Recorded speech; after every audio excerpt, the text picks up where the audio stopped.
السلام علیکم ورحمۃ اللہ وبرکاتہ۔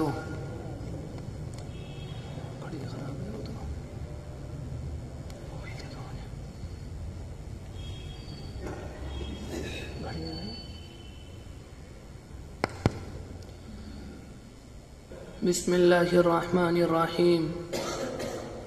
الحمد للہ وکفى وسلام علی عباده الذین اصطفى، اما بعد۔ اعوذ باللہ من الشیطان الرجیم، بسم اللہ الرحمن الرحیم۔ لقد خلقنا الانسان فی احسن تقویم، صدق اللہ العظیم۔ وقد قال النبی صلی اللہ علیہ وآلہ وسلم: الدین النصیحہ، او کما قال علیہ الصلاة والسلام۔ بہت ہی عزت و احترام کے مستحق میرے بزرگوں، قابل قدر دینی اور ایمانی بھائیوں، اللہ تبارک و تعالی نے اس کائنات کو بنایا، اور یہ جو کائنات بنائی اللہ نے، یہ کائنات جنات کے لیے نہیں، یہ کائنات فرشتوں کے لیے نہیں بنائی، بلکہ زمین و آسمان سے پہلے جنات بھی تھے اور فرشتے بھی تھے۔ اس کے بعد اللہ نے یہ کائنات بنائی، اور یہ زمین اور آسمان اللہ نے میرے اور آپ کے لیے بنائے۔ انسانوں کے لیے یہ زمین و آسمان بنائے گئے، پھر اس کے اندر زمین کے اوپر آسمان کے نیچے اللہ نے انسانوں کو بسایا، اور دنیا کے اندر انسانوں کو اپنا نائب بنایا، اپنا خلیفہ بنایا۔ اللہ نے انسانوں کو دیکھنے کے لیے آنکھیں دیں، بات کرنے کے لیے زبان دی، سننے کے لیے کان دیے، سوچنے اور سمجھنے کے لیے ذہن و دماغ دیا،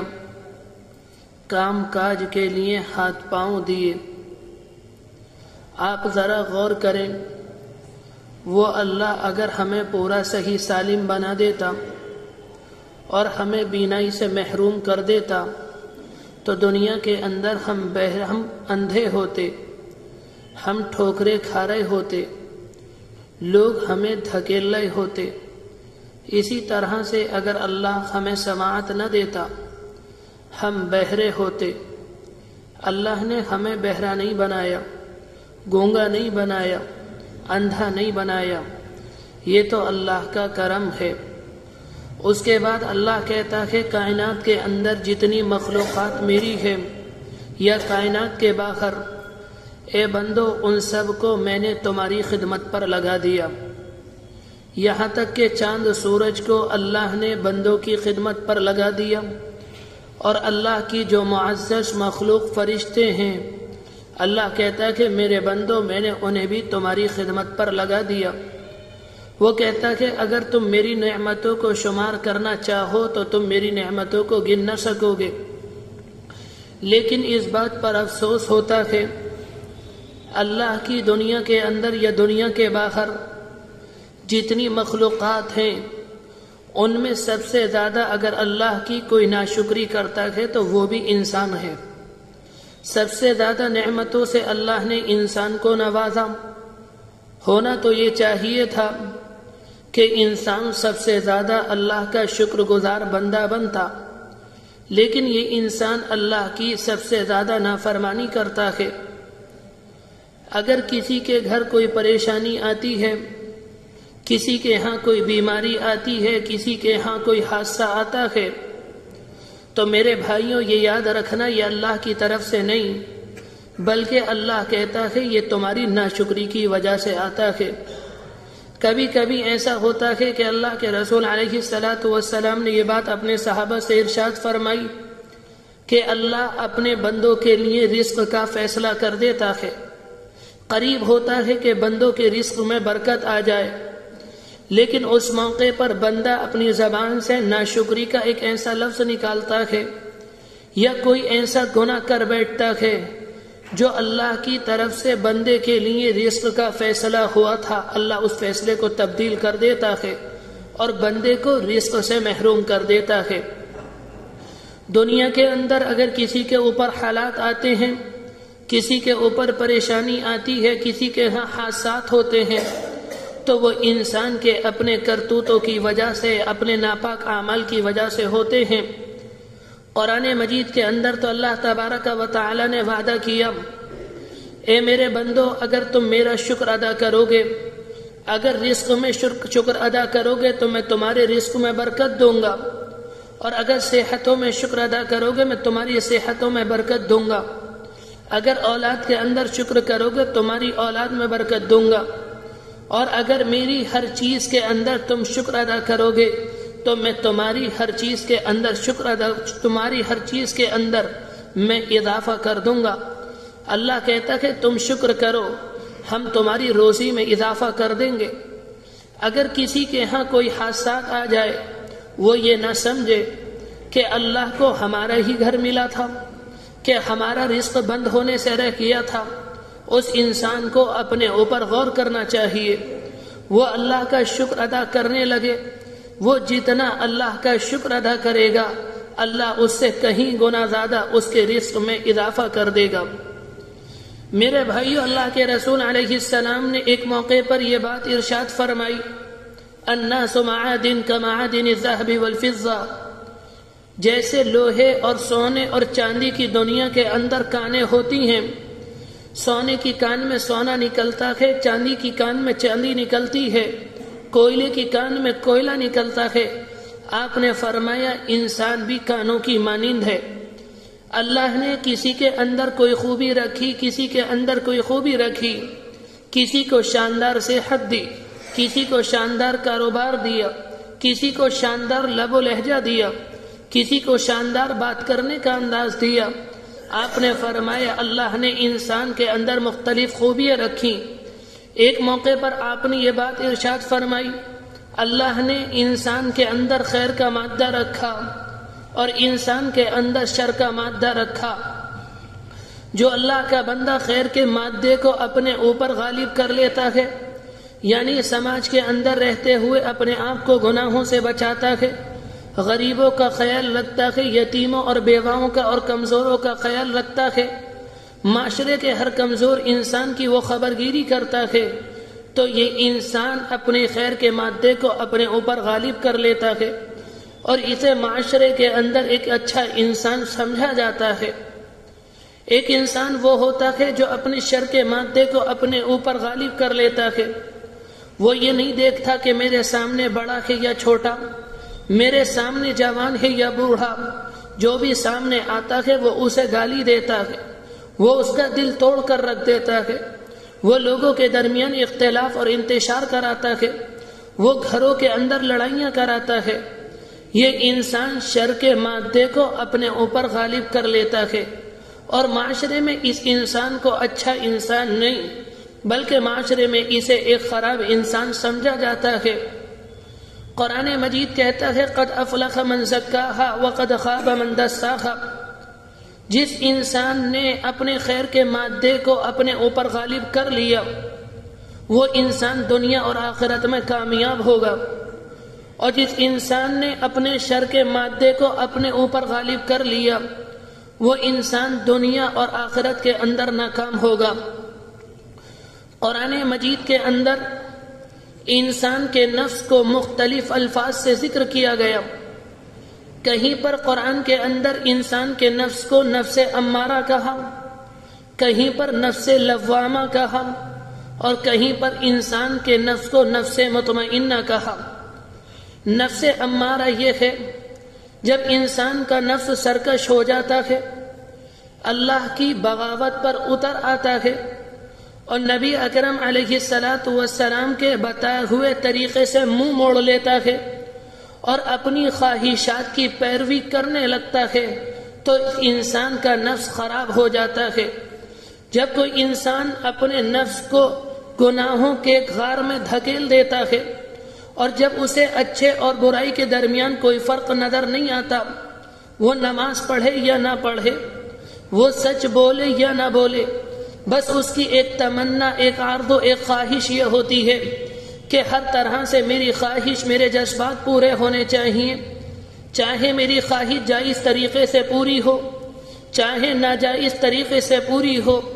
چاہے حلال کے ذریعے پوری ہو یا حرام کے ذریعے پوری ہو، وہ اس بات کی پرواہ نہیں کرتا۔ کہا گیا یہ وہ انسان ہے جو اپنے نفس کو گناہوں کے غار میں دھکیل دیتا ہے، اور اللہ نے اس انسان کے بارے میں کہا یہ انسان دنیا اور آخرت میں ناکام انسان ہے، دنیا میں اس کے لیے تباہی اور آخرت میں بھی اس کے لیے تباہی ہے۔ ایک انسان وہ ہوتا ہے جو گناہ کرتا ہے، گناہ کرنے کے بعد اسے احساس ہوتا ہے، اس کے بعد وہ اپنے گناہ پر نادم اور شرمندہ ہوتا ہے، پھر وہ گناہوں سے توبہ کر لیتا ہے۔ ایک اللہ کا بندہ وہ ہوتا ہے جو دنیا کے اندر نماز چھوڑ دیتا ہے، نماز کو قضا کرتا ہے، لیکن بعد میں اس کا دل چاہتا ہے کہ میں نے غلط کیا، مجھے نماز نہیں چھوڑنی چاہیے، بعد میں وہ اس قضا نماز کو ادا کرتا ہے۔ کبھی یہ اللہ کی نافرمانی کرتا ہے اور کبھی یہ اللہ کا بندہ اللہ کی فرما برداری کرتا ہے۔ جب انسان کے نفس کا یہ حال ہوتا ہے، قرآن نے اسے نفس لوامہ کہا، لیکن ایک وقت وہ آتا ہے کہ انسان اپنے نفس پر، اپنی ذات پر، اپنے دل پر محنت کرتا ہے، اور وہ اس بات کی کوشش کرتا ہے کہ مجھ سے دھوکے سے کوئی غلطی کا کام نہ ہو جائے، میری آنکھ نہ بہک جائے، میرے کان نہ بہک جائیں، میری زبان سے کوئی غلط جملہ نہ نکل جائے۔ جو نمازوں کی پابندی کرتا ہے اور اسے ہر وقت اس بات کا خیال رکھتا ہے کہ مجھے اللہ کے رسول علیہ السلام کی کوئی نافرمانی نہ ہو جائے، کہیں ایسا نہ ہو میرا کوئی کام ایسا مجھ سے سرزد ہو جائے جس سے اللہ ناراض ہو جائے، جسے اس بات کی فکر ہوتی ہے، جو اپنے آپ کو 100% گناہوں سے بچاتا ہے، جو انسان اپنی آنکھوں کی 100% حفاظت کرتا ہے، جو احکام خداوندی کے مطابق زندگی گزارتا ہے، جو اللہ کا بندہ اللہ کے رسول کے بتائے ہوئے طریقے کے مطابق زندگی گزارتا ہے،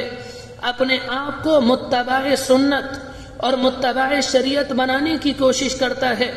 قرآن مجید نے کہا جب انسان کے نفس کا یہ حال ہو جائے تو انسان کا نفس مطمئنہ ہو جاتا ہے۔ یہ وہ انسان ہے جس کے بارے میں کہا قد افلح من زکاہا، جس انسان نے اپنے نفس کو پاک رکھا، جس انسان نے اپنے نفس کا تزکیہ کیا، جس انسان نے اپنے آپ کو گناہوں سے دور رکھا، یہ انسان دنیا میں بھی کامیاب ہے اور یہ انسان آخرت کے اندر بھی کامیاب ہے۔ قرآن مجید کے اندر ایسے بندوں سے اللہ تبارک و تعالی کہتا ہے فادخلی فی عبادی، جن کا نفس بالکل پاک ہوتا ہے،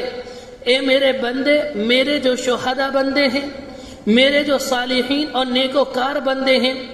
جو جنت میں جانے والے ہیں، تم ان کے ساتھ شامل ہو جاؤ، وادخلی جنتی، اور یہ انسان اللہ کی جنت میں چلا جاتا ہے۔ یہ انسان کے نفس کے 3 حالات بیان کیے گئے، لیکن میرے بھائیو جب انسان دنیا کے اندر آتا ہے، انسان کا اپنا کچھ نہیں ہوتا۔ جب انسان معصوم ہوتا ہے، وہ بات کرنے کی صلاحیت اس کے اندر نہیں ہوتی، اسے بھوک بھی لگتی ہے، اسے پیاس بھی لگتی ہے، اسے سردی بھی لگتی ہے اور اسے گرمی بھی لگتی ہے۔ جب بچہ معصوم ہوتا ہے، اللہ اس وقت بھی اس کے والدین کے ذریعے بچے کی ضرورتوں کو پورا کرتا ہے۔ بچے کو بھوک لگتی ہے، بچہ رونے لگتا ہے، والدین سمجھتے ہیں بچے کو بھوک لگی ہے، اس کے لیے کھانے کا انتظام ہو جاتا ہے۔ اگر بچے کو سردی لگتی ہے، بچہ رونے لگتا ہے، والدین سمجھ دیتے ہیں اسے اس وقت ٹھنڈ لگی ہے، وہ اس سے ٹھنڈ سے بچانے کا انتظام کرتے ہیں۔ ایک وقت آتا ہے کہ یہ انسان جوان ہو جاتا ہے، اس کی آنکھیں شاندار ہو جاتی ہیں، اس کے پاس سوچنے اور سمجھنے کی صلاحیت ہو جاتی ہے، یہ اپنی ذات کا خرچ خود اٹھانے لگتا ہے۔ میرے بھائیوں جب انسان جوان ہو جاتا ہے، اللہ کہتا ہے میرے بندو میں نے تمہیں نعمتوں سے نوازا ہے، یہ نعمتیں تمہاری اپنی نہیں بلکہ یہ تمہارے پاس امانتیں ہیں، انہیں تم اپنے خواہش کے مطابق استعمال مت کرنا بلکہ انہیں ہماری مرضی کے مطابق استعمال کرنا۔ جو اللہ کے بندے ان نعمتوں کو اللہ کی مرضی کے مطابق استعمال کرتے ہیں، یہ اللہ کے بندے آخرت میں کامیاب ہوتے ہیں۔ اور جو اللہ کے بندے دنیا کے اندر اللہ کی ان نعمتوں کو اپنی مرضی کے مطابق استعمال کرتے ہیں، اللہ کی نافرمانی کرتے ہیں، آپ کی تعلیمات سے ہٹ کر زندگی گزارتے ہیں، اللہ نے ان بندوں کے لیے کہا یہ انسان جنت کے مستحق نہیں بلکہ ان کا ٹھکانہ جہنم ہے۔ میرے بھائیوں، جب اللہ تبارک و تعالی نے انسان کو جسم دیا تو یہ انسان کا اپنا نہیں ہے بلکہ یہ اللہ کی امانتیں ہیں، اور اللہ اس امانت کو واپس لیتا ہے۔ ایک وقت آتا ہے انسان 50 سال کی عمر کو پہنچتا ہے، انسان کی آنکھیں کمزور ہو جاتی ہیں، انسان اونچا سننے لگتا ہے، انسان کی کمر جھک جاتی ہے، اس کے دانت گرنے لگتے ہیں، اس کے بال سفید ہونے لگتے ہیں۔ یہ ساری کی ساری اس بات کی علامتیں ہیں کہ اللہ نے بندے کو جو نعمتیں دی تھیں، اللہ اپنی نعمتوں کو بندوں سے آہستہ آہستہ وصول کر رہا ہے۔ ایک وقت آتا ہے کہ انسان کا انتقال ہو جاتا ہے اور اللہ ساری کی ساری اپنی نعمتوں کو بندے سے لے لیتا ہے۔ ایک وقت آئے گا کہ انسان مر جاتا ہے، دنیا فنا ہو جائے گی، سارے انسان مر جائیں گے، اور قیامت کا دن ہوگا، سارے کے سارے اللہ کے دربار میں کھڑے ہوں گے۔ جس نے اللہ کی ان نعمتوں کو دنیا کے اندر اللہ کی مرضی کے مطابق استعمال کیا ہوگا تو اللہ کل قیامت میں دنیا سے لاکھ درجے بہتر شکل میں یہ نعمت انسان کو واپس کریں گے۔ اور جس انسان نے اللہ کی ان نعمتوں کو اللہ کی نافرمانی میں استعمال کیا، کل قیامت میں اللہ اپنے بندوں سے ان نعمتوں کو لے لے گا اور قیامت میں اپنی نعمتوں سے محروم کرے گا، اور محروم کرنے کے بعد ہمیشہ کے لیے بندوں کے لیے جہنم کا فیصلہ ہوگا۔ حدیث شریف کے اندر آتا ہے اللہ تبارک و تعالی کا دربار لگا ہوگا، اللہ کے بندے جمع ہوں گے، ایک بندے کو اللہ کے سامنے پیش کیا جائے گا، اللہ معلوم کرے گا اے بندے ہم نے تمہیں آنکھ کی نعمت دی تھی، تم نے ہماری نعمت کا کیا استعمال کیا؟ اگر وہاں پر یہ بات ثابت ہوئی کہ یہ انسان اپنی آنکھوں سے غیر محرم کو دیکھتا تھا، یہ انسان سڑکوں کے اوپر اپنی آنکھوں کو لڑکیوں کے اوپر ڈالتا تھا اور ان کے ذریعے اپنی ناپاک خواہش کو جگا دیتا تھا،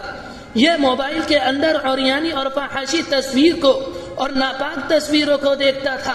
تو کل قیامت میں اللہ اس بندے کو اندھا کر دے گا اور اس کے لیے جہنم کا فیصلہ ہوگا۔ اور اگر یہ بات طے ہوئی کہ یہ انسان نے ہماری نعمت کو ہماری مرضی کے مطابق استعمال کیا، اس نے نامحرم غیر محرم سے اپنی نگاہوں کو بچایا، اس نے موبائل کے اندر کوئی گندی تصویریں نہیں دیکھی بلکہ اس نے اپنی نگاہ پر کنٹرول کیا، اس نے دنیا کے اندر قرآن مجید کو دیکھا، اس نے دنیا کے اندر ہماری ان نشانیوں کو دیکھا جنہیں دیکھ کر انسان عبرت حاصل کرتے ہیں، تو اس بندے کو ایسی نگاہ دی جائے گی۔ حدیث شریف کے اندر آتا ہے کہ جب جنتی جنت کے اندر پہنچ جائیں گے، وہاں اللہ کا دیدار ہوگا، تو یہ انسان اپنی آنکھوں سے کل قیامت میں اللہ کا دیدار کرے گا۔ میرے بھائیوں، ہمیں اپنی آنکھوں کا اچھا استعمال کرنا چاہیے۔ اگر کسی نے کانوں کو استعمال کیا، اللہ بہرا کر دے گا۔ اگر کسی انسان نے اپنی زبان کا غلط استعمال کیا، اللہ اسے گونگا کر دے گا۔ اور اگر کسی انسان نے اپنے مکان کا غلط استعمال کیا، اللہ کہتا ہے یہ انسان اندھا ہوگا، یہ انسان بہرا ہوگا، یہ انسان گونگا ہوگا۔ مکاناً ضیقا، جہنم کے اندر ایک تنگ مکان ہوگا جہاں یہ انسان کھڑا نہ ہو سکے گا، یہ انسان بیٹھ نہ سکے گا، یہ انسان لیٹ نہ سکے گا، اسے اس مکان کے اندر دھکیلا جائے گا۔ جب یہاں پر وہاں پر یہ انسان پریشان ہوگا، دعوا ہنالک ثبورا، یہ وہاں پر اللہ سے موت مانگے گا، اے اللہ مجھے موت دے دے۔ اس موقع پر اللہ کہے گا لا تدعو اليوم ثبورا واحد وادعوه ثبورا كثيرا، اے بندے آج ایک مرتبہ نہیں، تو لاکھ مرتبہ موت مانگ، اب تجھے موت نہیں آئے گی۔ ہم نے تجھے زندگی دی تھی، وہاں پر تجھے ہم نے اپنی نعمتیں دی تھی، اگر تو نے ہماری نعمتوں کا صحیح استعمال کیا ہوتا آج تیرا حشر یہ نہ ہوتا۔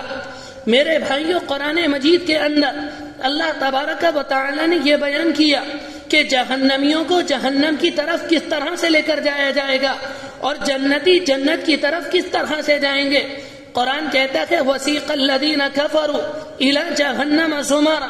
جو لوگ جہنم میں جانے والے ہوں گے اللہ کے فرشتے انہیں جہنم میں اس طرح سے گھسیٹ کر لے کر جائیں گے جس طرح سے بقرعید کے موقع پر ایک قریشی قربانی کے جانور کو